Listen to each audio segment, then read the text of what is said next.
Good afternoon and welcome to today's meeting of the Audit and Risk Committee.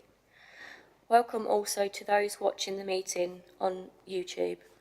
During the live broadcast, members and officers are asked to please ensure that mobile phones are placed in silent mode. Only audio from the microphones will be captured on the live stream. Therefore, please ensure they are switched on when speaking and switched off when you have finished speaking. Minutes will be produced in the usual way, and a recording of the meeting will be available to view on YouTube until such time as the minutes are produced. Agenda item 1 is apologies for absence. May I call upon member services to report any apologies for absence, please?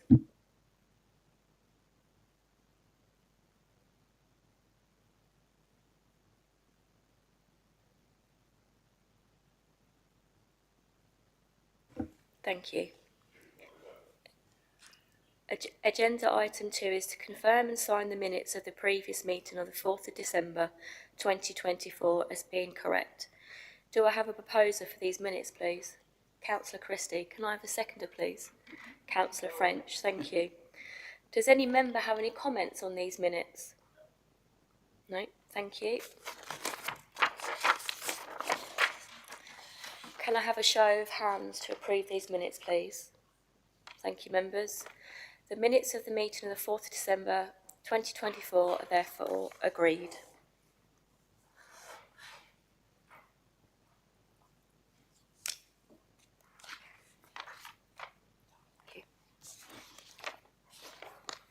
Agenda item 3 is to report additional items for consideration which the Chairman deems urgent by virtue of special circumstances now to be specified. I believe there are none. Agenda item 4 is to receive any declarations of interest under the Local Code of Conduct in respect of any items to be discussed at this meeting. If you have anything to declare, please raise your hand. No hands are raised, thank you. Agenda item 5 is the Audit Results Report for 23-24. I now call upon Debbie Hanson to introduce the report. Thank you. So this is actually our completion report for the 23-24 year, which is slightly different than an audit results report. You may remember that last year Mark Hodgson would have presented you with a similar report, which in effect encompasses the planning, the audit results report, which includes commentary on the financial statements audit and also the value for money commentary. For 23-24, we had actually issued an audit plan, or Mark had issued an audit plan back in March 24, which had set out our initial risk assessments and the procedures we were planning to undertake in relation to the audit. However, due to the ongoing delays in relation to the publication of draft accounts and the sort of national reset programme, we have actually not been able to undertake that planned procedure of work. Instead, we've undertaken the basic procedures required to enable us to issue an opinion under the ISAs, and that will again be a disclaimed opinion in the same way that you received the opinion for 22-23. But we've also completed our value for money procedures, which we've reported in this report. So it's a slightly different report than an audit results report, and in effect wraps up the completion of our reporting. I wasn't going to take you through the report in a lot of detail. We set out within the report the basic ISA requirements around setting a materiality level, which were included in the audit plan. So that was set at just over 1 million for materiality and 0.86 million for TE. We also identify the risks that we would have undertaken procedures to address had we undertaken a full audit. Those are unchanged from the plan and largely unchanged from those you would have received in previous years. So the fairly standard risks that you'd expect to see for a council of your type. We did note some findings in the report that we issued to you in relation to our basic review of the financial statements, and that's highlighted within the report. So that was some differences that we identified doing our basic consistency checks and checking back to the prior year statements. Management have now amended the set of accounts that you have in front of you today to correct those issues. And we also note that the annual governance statement has been slightly updated to include reference to the issues raised in our VFM commentary. The key area, therefore, I wanted to highlight to you today is the value for money commentary. So that includes the three key areas that we're required to look at. So we're required to look at financial sustainability, governance arrangements and arrangements for economy, efficiency and effectiveness. We've looked at your financial standing and not identified any issues. We have drawn attention within the report to the future funding gap. Again, that is not unusual in the context of local authorities, but we have noted that the general fund balance is now at the minimum level recommended, and we've therefore just highlighted the need for the council to continue to focus on savings plans to ensure that those future gaps can be met and addressed without undue call on reserves. In relation to arrangements for economy, efficiency and effectiveness, we haven't identified any issues either. In relation to governance arrangements, we have identified the delays in the production of the financial statements as a weakness in governance, and that's because of the fact that the 23-24 accounts were not produced in draft version until October 24, and there had been delays in the prior year accounts as well. We do recognise that they are linked to delays in 21-22 audit completion, which was not finalised until February 24. And we also recognise the wider system issues that are impacting on many authorities in this regard. However, we do think the financial statements are a crucial part of the governance arrangements for the council and provide the ability for the key stakeholders of the council and local residents to review the financial performance and position. Therefore, we've highlighted that as an area that the council needs to focus on. And we do recognise as well that there's a link very much to capacity. It is a relatively small finance team in the council. There are a lot of other priorities that team has to deal with, such as budget setting and other key developments. And we also recognise that the evolution plans for many areas will actually result in more pressures on the finance team. Therefore, we think it's important to highlight to the council as a whole the need to ensure that finance team is appropriately supported and has sufficient resources to not only prepare the financial statements, but also to deliver the other key priorities of the council. I wasn't going to say anything more at this stage. I think it's hopefully a fairly self-explanatory report. Just to note that following the approval of the accounts and approval of the letter of representation after this meeting, hopefully, we are planning to issue our disclaimed audit opinion tomorrow morning. So that will enable us to conclude before the backstop date of the 28th of February. Very happy to take any comments or questions on the report. Thank you, Debbie. Can I have a proposer of the report, please? Councillor Christie. Can I have a seconder? Councillor Mrs French. And now open the item for discussion. Please raise your hand if you have any comments. Councillor Christie and then Councillor French. Yeah, I've got a few questions, or 4 questions to ask in here. If they're doing sort of one by one, is that all right? Yeah. The first one is in relation to the significant weakness that's been identified in governance. I think it's quite sort of strong words that are used, but I think it's very important for the record of other people to understand exactly what that means in terms of impact on the council. So I'd be grateful for your views on that. But also, I think on page 62 it talks about some of the recommendations related to that weakness. It'd be good to get an idea from Peter of how those recommendations are progressing within the council. If I take that first and then hand over to Peter to discuss the council's response to those recommendations. There are a number of councils, as I've highlighted, where I think there has been slippage in arrangements for production of financial statements over the last few years, and that is part of the national issues with delays in local audit. So those issues are combined system issues, so they are not purely issues related to audit firms. They're related to council departments' capacity. They're related to the complexity of local government accounts and the SIP for code. But as part of the local government reset, they were obviously brought in some backstop dates. So the backstop dates for audits up to 22-23 was the 14th or 13th of December. And then the backstop date for 23-24 was very close on the heels of that date, being the 28th of February. We've highlighted it as a significant weakness, and I recognise what you're saying around that term being quite strong, but we are fixed by the wording within the NAO code around what the different criteria are that we look at, and significant weakness is the terminology that we use if we identify weaknesses in those arrangements that we think require reporting in the audit opinion.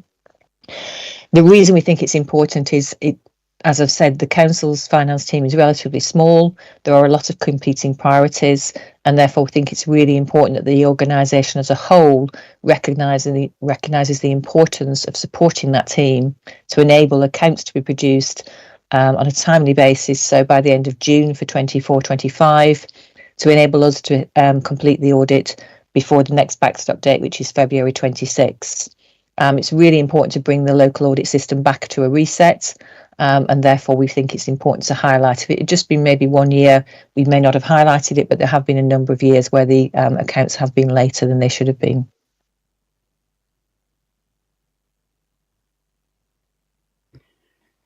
I think it's fair to say that we have had some discussions about this, and although we've made some conscious decisions here not to publish the accounts because of competing priorities, so I do recognise what Debbie is saying, and we do recognise that we should be trying to publish the draft accounts by the prescribed deadlines. But at the time, we had lots of competing pressures. We had new staff, we had Sian joining us, etc. I'm pretty confident going forward, even with Mark's retirement, that we've got staff in place to be able to do this. But I made a conscious decision when we knew that we weren't having full audits, that we would not focus on the draft accounts, particularly to take some pressure off the finance team. But I do recognise what Debbie has said. We've revised the wording. I thought it was harsh initially. I understand those deadlines are there, but we made a conscious decision not to publish them. But hopefully, today we'll get back on track with 23-24 signed off tomorrow, and we'll then start focusing again on 24-25. We have added another resource into the finance team because we knew Mark was retiring. We're looking at doing things slightly differently because Mark's irreplaceable anyway. But we are very conscious of the deadlines, and we've just made some decisions in the past to reprioritise.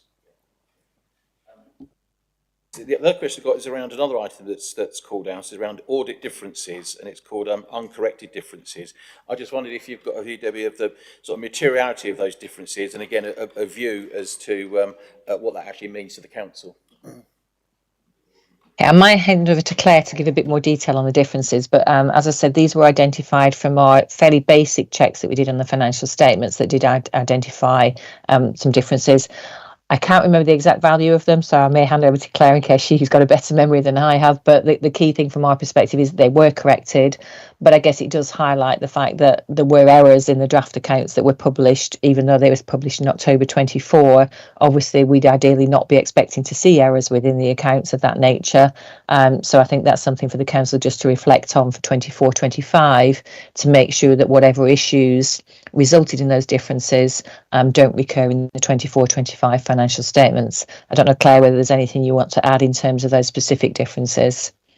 As far as I can remember, those are not significant in value, but we have just raised that to flag or to just update Sian and Mark that we have found those inconsistencies or like casting errors in the accounts, and so that they can amend that in the final accounts. And then the other one I got is around, you talked about it's been a disclaimed audit as well. And again, I just wonder if you're sort of, for the record, to give an explanation of what the material bearing of that is on the council, if it does have any sort of negative bearing at all, or what sort of connotations of that claim is. Okay, so obviously in the prior year, 22-23, you also received a disclaimed audit because we didn't undertake audit procedures. In the current year, wherever an audit was disclaimed in 22-23, a council would again be receiving a disclaimed opinion because we wouldn't have assurance over any opening balances or comparators. The slight different position that you're in this year to some of the councils that we're auditing is that we did not do any detailed audit procedures around individual balances to start to rebuild that assurance, and therefore in effect it's what we could use the term a full disclaimer. A disclaimer is a disclaimer, but in effect we're saying we have not undertaken any audit procedures and therefore can't provide any real assurance over any of the balances. What it does mean is that when we move on to 24-25, we will have 2 years of no assurance on the council's financial statements, which makes rebuilding the assurance for future years probably more challenging. You're not the only council in the position where we haven't undertaken audit procedures for 23-24, but there are also a number of other councils where we've undertaken quite a substantial amount of work to try to start to rebuild that assurance. So that's probably the main implication in terms of the rebuild programme that we'll have to go through in future years. the last one I got is more of a sort of statement as well. I think what the other things I noticed in the report, where it talks about no other matters to report under ISA 260, and talks about the financial stability and no significant weaknesses identified. So I think that's a very good indication of the financial stability of the council. I think that needs to be recognised, and I know it's hidden deep in the report there, but I think it's very important that gets highlighted. So thank you very much. Councillor Mrs French. Peter's actually answered it. I wondered about whether we were adequately resourced, but Peter has already said so. Thank you. Okay. Any further questions or comments? Okay. There are no further speakers, therefore the recommendation is for the Audit and Risk Management Committee to note the content of the report. Can you please raise your hand if you disagree with the contents of the report? There are no raised hands, therefore the content of the report is agreed.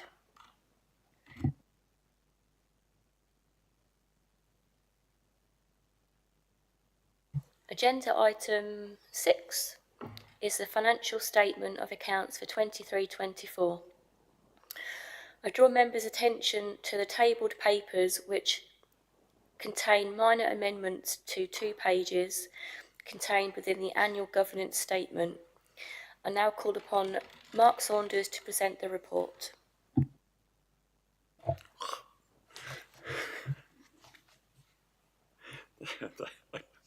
Don't stop me laughing because I'll never get through it. Thank you, Chairman. Yeah, the statement of accounts coming thick and fast at the moment. We had 22-23 last meeting, 23-24 is this meeting, and 24-25 won't be that far off once we get that back onto an even keel. But today, obviously, we're focusing on the 23-24, and the next part of the process following receipt of the auditor's completion report is to approve the final statement of accounts for 23-24. And then once that's been approved, and then Peter and Kim and the leader and chief exec will sign the AGS and the statements, which obviously the auditors will require before they will sign the accounts off tomorrow. But we'll sort all that out once we've got to the stage where we've approved them. As Debbie and Claire were mentioning in their report, the draft audit statement of accounts were published on the 29th of October 2024. That was obviously significantly later than what the legislation and the regulations state, but obviously we're in that process of the reset and recovery of the audit of the accounts. So as Peter said, we put our priorities in other places, and this came along as and when. The annual governance statement, obviously went to publish on the 29th of October. On the 30th of October, I did send all members of the committee a copy of the draft statements, which I'm sure you've all read in great detail, and obviously taken everything in with that. The AGS for 23-24 was approved by this committee on the 22nd of July 2024. Now the additional paper I tabled for everybody, for the members, is just some wording amendment that we thought was appropriate after consulting with the external auditors and with their from their report, just to highlight the issues that they raised in there to make it part of the AGS.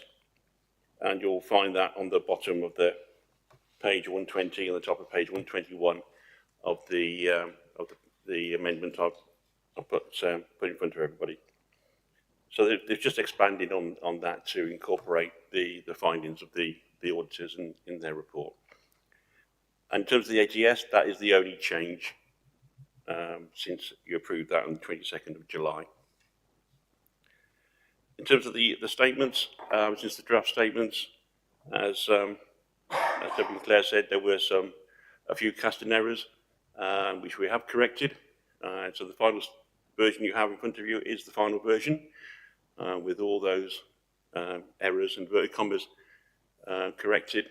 They actually made absolutely no difference to any of the balances in this balance sheet or anywhere else. They were mainly things which were just some columns didn't quite add up or cast across or whatever. But they've all been corrected, and it's just something to be aware of in future ones to do even more checks to make sure that everything ties up. So you'll be pleased to. No, I do not intend to go through 130 pages of the final statement of accounts. It is very, very, very similar to the draft one that you received back in October. So I don't intend to go through that in any great detail. Obviously, if any members have got any particular questions about anything, then we're more than happy to answer those. As the auditor said, the accounts will be subject to a disclaimed audit report, and that will follow on for the next couple of years until we get on to a more even keel. So obviously, following approval by this committee and subject to EY having completed all outstanding work, which will include the next item, which is the letter of representation. They will be, as they confirmed, be signing off the accounts tomorrow, and that will get us to a stage where we can start afresh with 24-25 and start the lengthy process of rebuilding the confidence in the system that we have. And then following the auditor's signature, then we are obliged to publish notice that we've had the audit has been completed, and we will do that in due course. So without further ado, Chairman, I don't intend to say too much more. The figures are what they are. There's not a lot we can do about them now. They are a little older now than they probably would have been at the time we actually looked at them at the appropriate time. So, you know, we will begin afresh for 24-25. As Debbie was saying, the opening balances for 24-25 will be the closing balances that you find in this document. So that will be our starting point, and that will require, unfortunately, some additional audit work as they go through the 24-25 audit to establish confidence in those figures. So that's all I wish to say, Chairman, and we'll hopefully any questions that you have, Peter will be glad to answer. Thank you, Mark. This item is open for discussion. If you've got any questions, Councillor French. I'd just like to say well done to Mark and his team. I know it's a difficult situation, and you've done extremely well. Well done. Councillor Christie. Yeah, I'd echo that as well. It has been a bit of a challenge. As you say, Mark, I did have a good look through all the documentation there. And one part I just wanted to pull out, which I think should be pulled out for the record here, is recognition that the projected deficit, which was originally set at £548,352, was reduced by £355,927, and that actually relates to 1.3% of net expenditure. I think the reserve balance is going to sort of cover that deficit, and the reserve balance sitting at 1.654 million. I think it's a recognition that this puts the council in an improved position compared to the projections of February 24. I think that needs to be, I said, called out and recognised explicitly there. So thank you very much. Any other questions or comments? No, thank you. There are no further questions, and therefore the recommendation is for the Audit and Risk Management Committee to agree that the Statement of Accounts and Annual Governance Statement, including the tabled amendments for the financial year ended 31st March 2024, as presented to be approved, and that delegation to be given to the Chairman of the Audit and Risk Management Committee and the Corporate Director and Chief Finance Officer to agree any further amendments to the statements of accounts which may arise prior to the final sign-off by the external auditors. Please raise your hand if you agree with this. Thank you, members. That's the wrong way around. The recommendation is therefore agreed.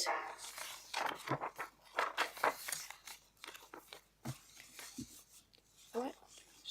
Yeah. Agenda item 7 is the letter of representation for 23-24. I now call upon Peter Catchpole to introduce the report. Thank you, Chair. Not much more to say, really. I can't follow Mark. He's a difficult act to follow. But this is basically the last stage for us in the conclusion of the audit for 23-24, which basically acknowledges our responsibilities, confirms that we've provided everything that we needed to provide, and that there's nothing onerous outstanding. So I just present you, the Chair, myself will sign this off if you're happy with the contents. Thank you. Yep. Could I have a proposer for the report?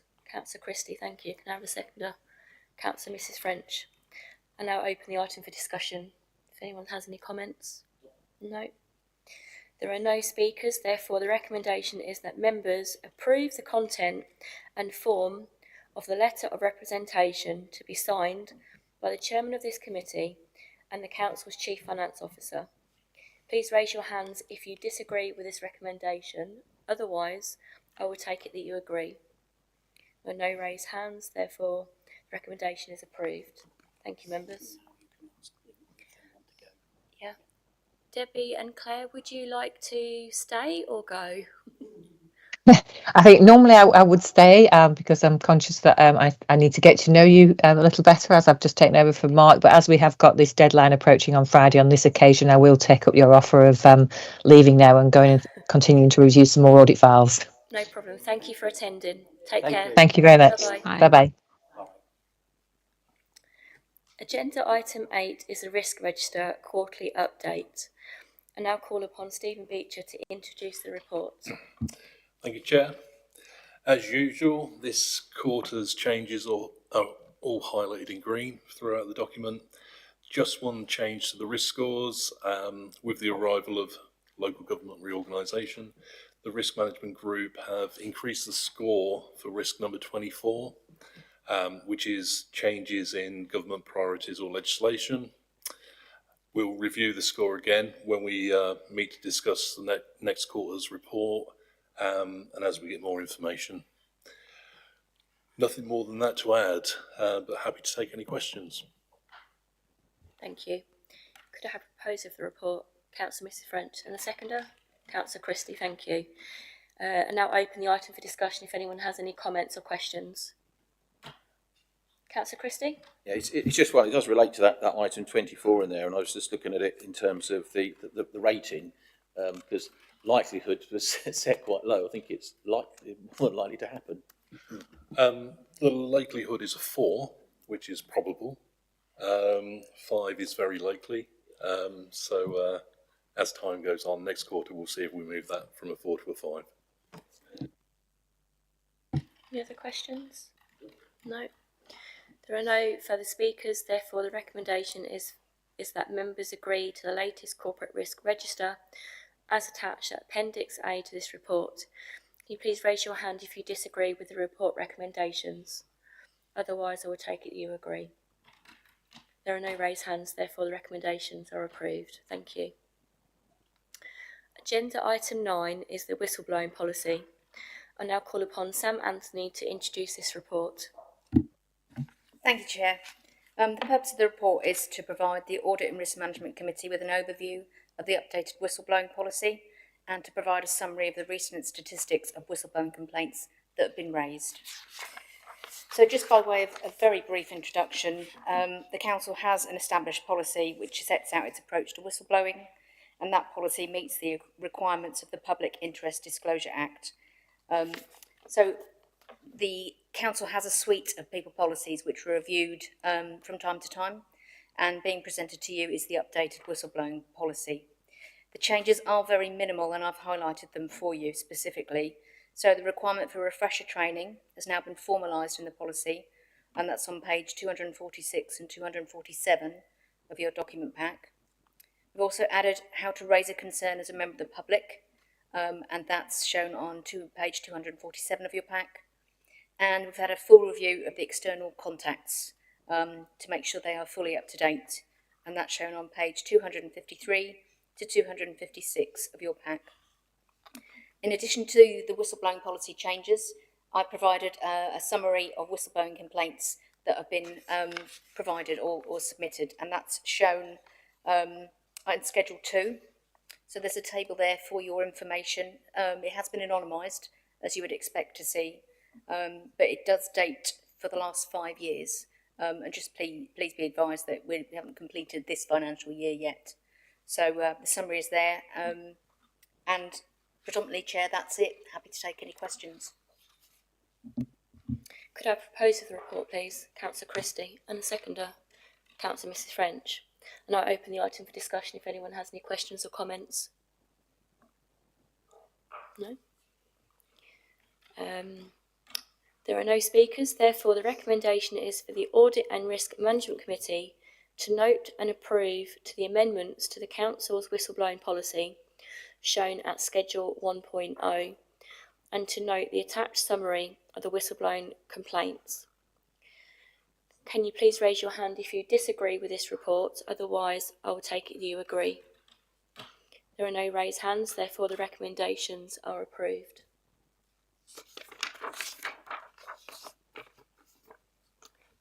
Agenda item 10 is the appointment of an internal audit plan 24-25 progress report.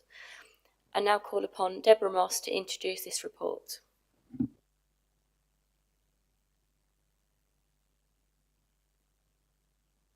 Right, okay, can you hear me? Good afternoon, councillors, can you hear me okay? I don't know if I'm talking loud enough for you.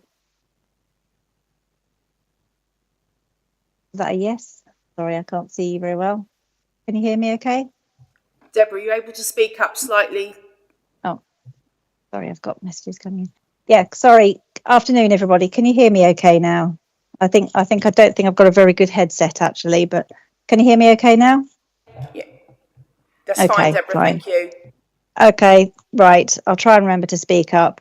Okay, so this is a similar report to the one that you had, the same format that you had at the last meeting. I will just sort of briefly run through it because I appreciate you'll already have looked at it.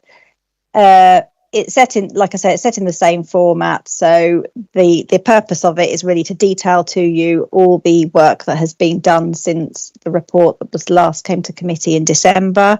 So that includes all audit engagements and then activities that have been carried out by audit after that. And also to detail the status of the engagements that are in the audit plan. So you can see an overview of those, which I've included in and we'll come to in a bit. And also to let you know, as I'm required to let you know, the status of all the open and the overdue agreed audit actions. These are required to come to committee so that you can sort of assure yourself that adequate progress is taking place against these actions by management, and you can step in if you feel that there's any that aren't progressing. So to the report then, section 2.2 details the audits that have been completed. So since December, we've signed off on the contract management one for leisure and the corporate assurance, which was on performance management this time.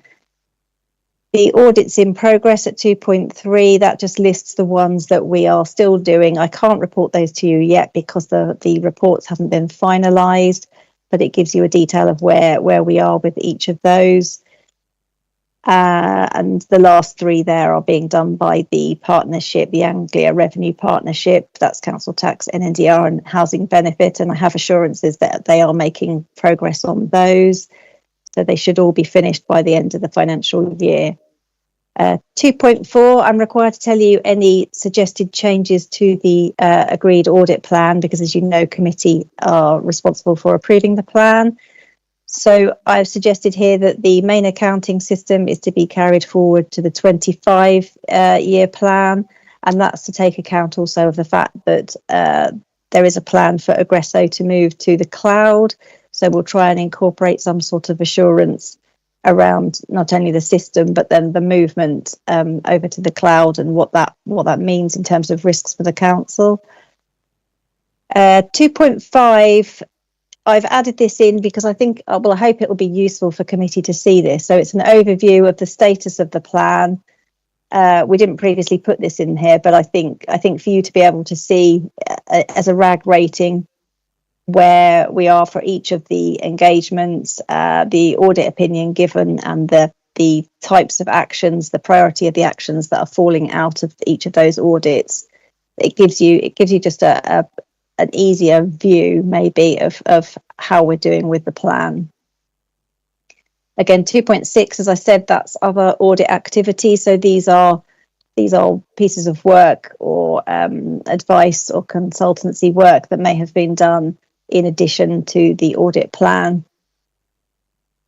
These ones, none of these were planned particularly, but it might be, as you can see, it's me attending the risk management group, corporate governance group, and then down to doing separate pieces of work for assurance mapping or the governance questionnaire, through to ad hoc advice to services as and when they come along.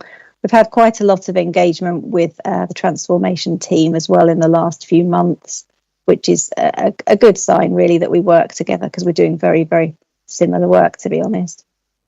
If we go through then to Appendix A, this is the detail of the completed audits.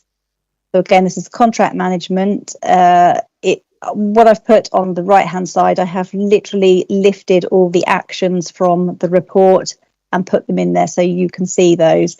If I just quickly look at my notes, so the main thing for the contract management audit of leisure was looking at whether or not the requirements within the contract were being met, whether we were actually monitoring them adequately. And the findings from that were that there was very, very limited reporting information that was being requested of our contractor, and therefore the actual performance of the contractor receives very limited monitoring. If we don't have the information or we haven't asked for it, we don't monitor it. The risk there is that they may be underperforming, they may not be delivering against the targets that we have set for them under the contract. They may not be aspiring towards our own corporate objectives. I'm not saying that is the case. I'm just saying that from an FDC point of view, we're not monitoring it adequately to know that is the case, that the assurance is that they're acting in the right way. Speaking to our contract manager, he had no issues with the contractor at all, and indeed they have given us a payment back for making a surplus. So, you know, I think he's more than happy with them. But from a contract management point of view, we need to have more measures and more targets and more monitoring information in place, which they've happily agreed to doing that. So those actions are all agreed. The next one is the performance management audit. That again has all been signed off and agreed by the heads of service and by Peter as Section 151 and corporate director. Mainly, I think when we looked through this, we concentrated on looking at KPIs, so a sample of KPIs, but we broadened that to also look at various things that incorporated the performance management infrastructure. I think with the KPIs, we did find the findings were that there were several that had, how do I describe them, discrepancies really with their calculations. So as you can see, the main action that we wanted to take place was that they should have a robust written methodology of how they were going to calculate each of the KPI results. Because if you leave it to people to calculate it their own way, there's often a different interpretation that's attached to it, and it didn't seem very sound. Some of them were very hard to reperform from an audit point of view. So I'm pleased to say that they have agreed all of these actions, and hopefully these will put in place, and it will provide some sort of conformity to the way things are calculated, and then give an easier view of how the trends and the performances are across time as well. So there again, all the actions, you can see there's 10, I think, or 11 actions that were agreed for performance management. So I don't know whether you've read through those, but they're all agreed. If we move on then to Appendix B, this is the overdue audit actions. As I said, I'm duty bound to report those to you. Again, they're split by year. So 21-22, we still have 5 overdue actions. Now these are, excuse me, these are the same ones as last time, but I'm pleased to say that I think I probably said this last time, but there has been a lot of movement on these now, and they will be, I'm fairly sure they will be closed by the next report. A couple of them relate to procurement, which, as you know, the Procurement Act came in this week, and we're very underway with that. The Cross Keys Marina agreement is ready to close off now as well, so I don't think you need to worry about all those. 22, 23 have all been implemented and closed as previously reported. Oh, sorry, that was 22. No, 22, 23, yeah. 23, 24, we have still a number that are overdue. So that's 22 actions that are overdue. And they're the same ones that were reported to you for high risks last time. Again, all moving in the right direction, and I don't really feel that there's any that I need to bring to your attention specifically for you to take further action on. I think you're going to have to leave those ones with audit and just be assured that we are monitoring them. I will tell you now as well that I've designed a spreadsheet, a live spreadsheet where the heads of service can go in and report their progress on each of these actions. So whilst it takes quite a lot of time for audit to chase around people and find out and write up each comment on where we are for each of these actions, we're now hoping that it will be like a self-service type spreadsheet for people to go into and put that in there. So it will save up a lot of time for internal audit, I'm hoping, as long as everybody uses it properly. And then from that, I can then report to committee each time. 24, 25, there's obviously those remain open and in progress. None of those have actually been closed off yet, and none of them are due. So I don't think there's anything for you to worry about apart from take my assurance that those are being monitored by us. And if there's any that are stepping out of line, we report them to management team as well now. So hopefully they will be all nipped in the bud before they come to you at all. That's all I have to report on it. So if you have any questions, then please let me know. Thank you, Deborah. Can I have a proposer for this report, please? Councillor Mrs French, and a seconder, Councillor Christie. And now I open the item for discussion. If anyone has any comments, please raise your hand. Councillor Christie. Yeah, thank you. It's more of a sort of an ask, really. Deborah, the table in 2.5, is it possible to actually have against each of those items that is, I'll just bring it back up again here, the items that are in progress, the dates as to when you sort of believe that or they're being targeted for completion, those items? So you mean particularly the audits themselves when they're planned in to be done, you mean? Yeah. It says in progress and things like not yet started.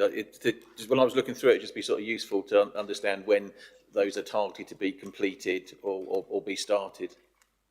Okay, yes, I can try and do that for next time. Yeah, I mean, just to answer that question briefly, so the ones in progress are literally that week. Some of them have nearly been finished. So the MRF one is done, all that reporting. The enforcement one is the draft report has actually gone out on this week. I mean, there's a little bit of a time lapse, I suppose, between me doing this and then actually the committee meeting itself. The next few are all being done by the partnership, and as I say, they're being done at the moment. So we're just awaiting the draft reports on those. The creditors one, the testing is all finished for that, and the draft is being written. The payroll one is not yet started. That one is planned for as the next audit, to be honest. And the registers one is underway. It's already been planned and it's about to start testing.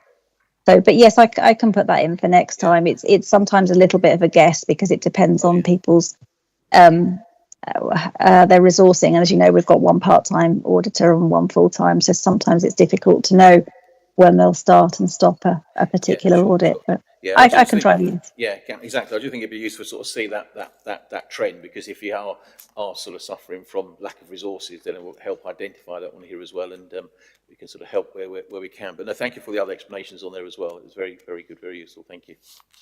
Okay. Councillor French? Thank you. Page 267, you've got Memorial Safety Inspection Policies awaiting new software. Have you any idea when that software will be forthcoming, or have you already got it? I have to be honest, I don't know. I think I did have that information, but I haven't got it to hand at the moment. I think it's just something that's in. I think it's something that's in the pipeline, that they know the software is coming in, rather than it's a dream for them to have it. I think it is something that they are planning or they are implementing. So they're delaying this until they've got that in place, rather than do it twice. I think that's the logic behind why they wrote that. Thank you. Can I just ask the committee as well, because obviously I'm working with Deborah on these reports, and sometimes you ask for more detail, which we are putting into these reports, but it's about getting the balance right.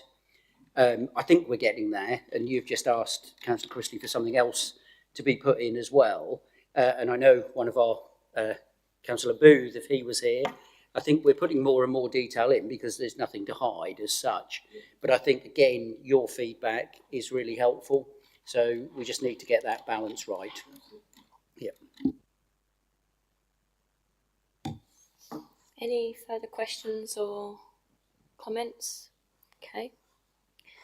There are no further speakers, therefore the recommendation is for the Audit and Risk Management Committee to consider and note the activity and performance of the internal audit function. Can you please raise your hand if you disagree with the report recommendation, otherwise I will take it that you agree. There are no raised hands, therefore the recommendations are approved. Thank you. Agenda item 11 is the Audit and Risk Management Committee work plan. Are there any questions or comments on this, members?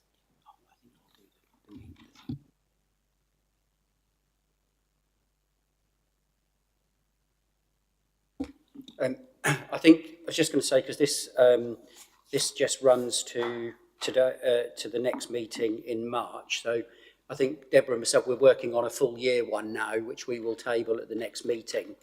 But what I wanted to suggest, and just get hopefully the committee's blessing, is the next meeting is scheduled for the 17th of March, which feels too close to this one, because this one has been delayed because of the external audit issue. What I'd like to propose is that we find a date in May after the elections. I don't want to go to July, which would generally be the next scheduled one. So if, with your blessing, we find a date in May, is that okay? Yeah, I think that's sensible, Peter, quite simply because you're all going to be tied up with elections anyway. Yeah. Thank you, Peter. The work plan is therefore noted for information. Agenda item 12 is items of topical interest. I believe there are none. Agenda item 13 is items which the chairman has under item 3 deemed urgent, and again there are none. This therefore marks the end of the meeting, and I declare this meeting closed.